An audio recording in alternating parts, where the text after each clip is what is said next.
Hello everyone, I'm Pardis. In this episode of my podcast, I will address Natalie Jenner's experiences with illness, her sources of inspiration, and the cycle of contradiction, tension, and revolution between the novel's characters. Natalie Jenner is the debut author of the Jane Austen Society, a fictional telling of the start of the society in the 1940s in the village of Chawton, where Austen wrote or revised her major works. Born in England and raised in Canada, Natalie graduated from the University of Toronto with degrees in English literature and law and has worked for decades in the legal industry. 6 years ago, Natalie Jenner decided to pursue a passion project, a bookstore in Oakville, Ontario, but shortly after opening, her husband was diagnosed with idiopathic pulmonary fibrosis, a progressive and terminal condition impacting the lungs. Jenner turned to her favorite author, Jane Austen, to cope with the devastating diagnosis. She read the author's 6 novels, delved further into Austen's life, and even visited the cottage in Chawton, England, where Austen worked on or wrote all 6 of her major novels during her final years. "My respect for Austen is boundless in terms of what her books can give you," says Jenner. "They regenerate and give you different things at different stages in life." Austen and her works inspired Jenner to write her own novel, which was published last spring.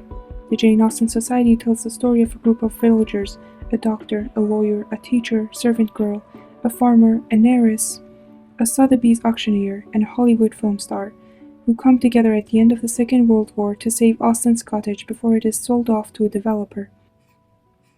As a work of historical fiction, only the book's setting is real. The 2 Chawton structures featured in the story have been saved by ongoing real-life efforts and are now both public institutions. As in her book, Jenner says a group of people met in someone's living room and decided to save the cottage, but were unable to raise the funds during the war. After it was over, a grief-stricken villager who had lost his son in battle bought and donated the cottage in his son's memory. "I think through writing this book, I was able to explore grief, actively living with grief, and that moment when you decide to re-engage with life again," says Natalie. Natalie mentions how Austen's books have touched her life in many ways. As a teenager, they introduced her to female characters with little social agency yet huge reservoirs of inner conviction and resilience and hope. As she started her own adult and family life, books like Persuasion and Sense and Sensibility in particular showed her a side to the pathos of real grown-up life that seemed missing from so much modern culture.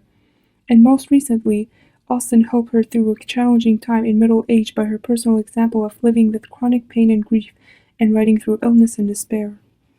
Natalie Jenner wants everyone, Austenites and also strangers to Austen, to reaffirm for themselves, through the experiences of her characters, the critical and essential role of hope in all of our lives.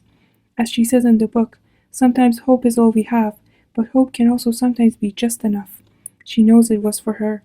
For Austenites in particular, she would love for them to appreciate and celebrate all of their individual and collective efforts in keeping the works of Austen so thriving and alive. Thank you for your interest and attention.